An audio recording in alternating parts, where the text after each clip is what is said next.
find the gradient on a 3-degree glide slope on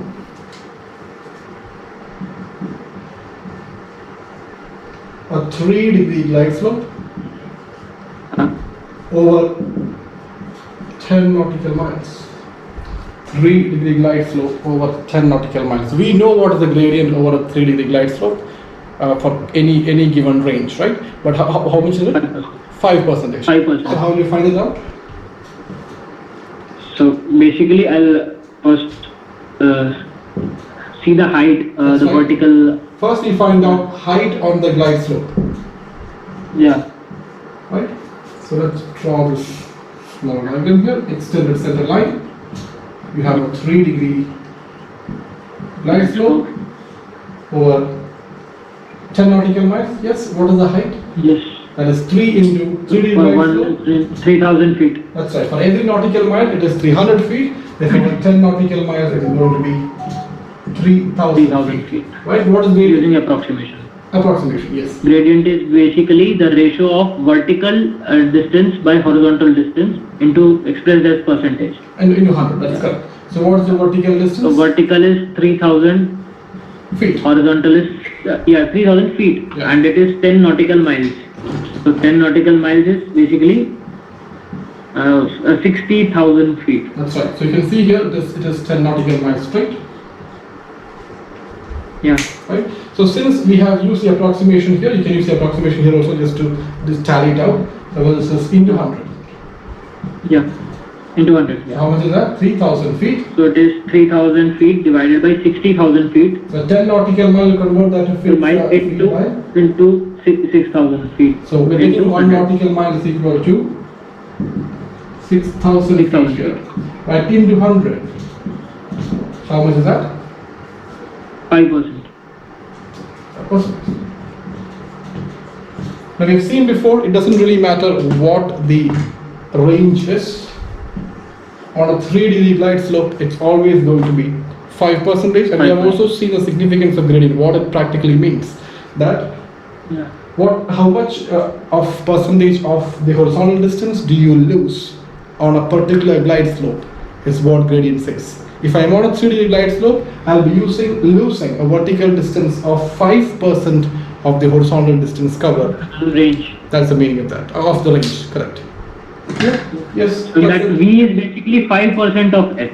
That's a V is 5% of H. Yeah. So if you take the 5% of H is basically 60, total range 60,000. 5% of that will give you 3,000. 3,000. Yeah. Yes, that's how it is done. Right. Alright, let's look at the next question. Yeah, so in reverse way also we can, like someone gives me the range and says if we are at a 3-degree glide slope.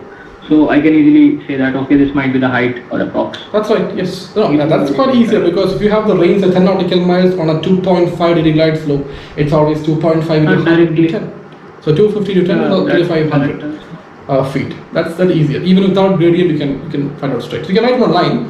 A 3-degree glide slope corresponds to 5% gradient. Next question. Find the vertical height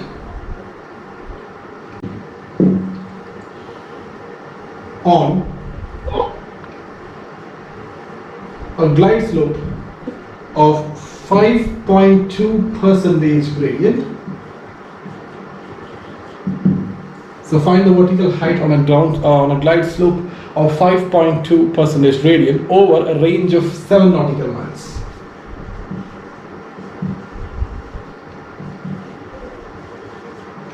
Over a range of 7 nautical miles. Here you're given the gradient, you're asked to find out the vertical height.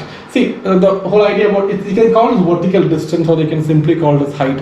The whole concept of vertical height is not really correct, but that is how the question came up. It's either vertical distance or simply the height. Right? Yes. So how do you find out?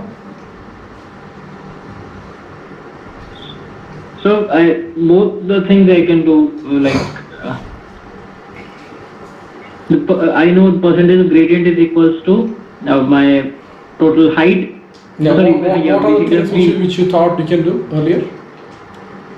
The normal way only, that B is equals to 5.2% of H. Yeah, that's right. Simply H in. Correct. Yeah. That is the whole meaning of H. gradient. V is equal to 5.2 percentage of H. Yeah. H is how much? 7. You'll get V, which is height in nautical miles, so you can convert that by using the approximation. 6,000 feet. So how much is that?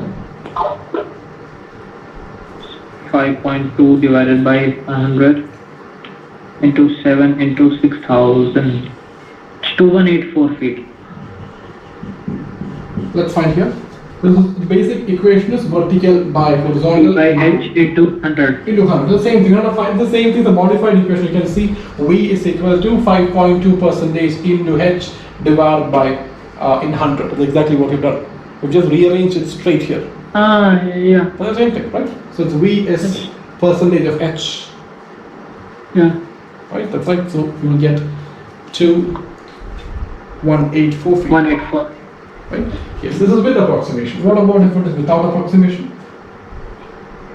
So it will be 5.2 Into 7 by 100 100 into 6080.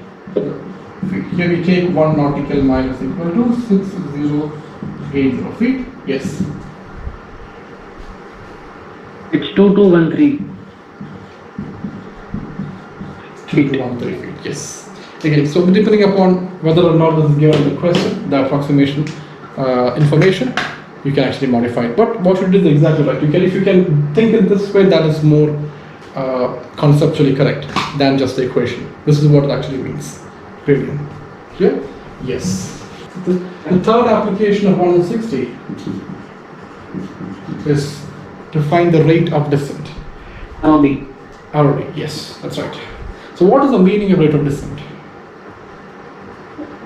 It is basically the loss of height So you see the per word here? minute. That's right. The word rate, I told you before, what does rate connect to? Related to time only. That's like right. per Related minute. to time. So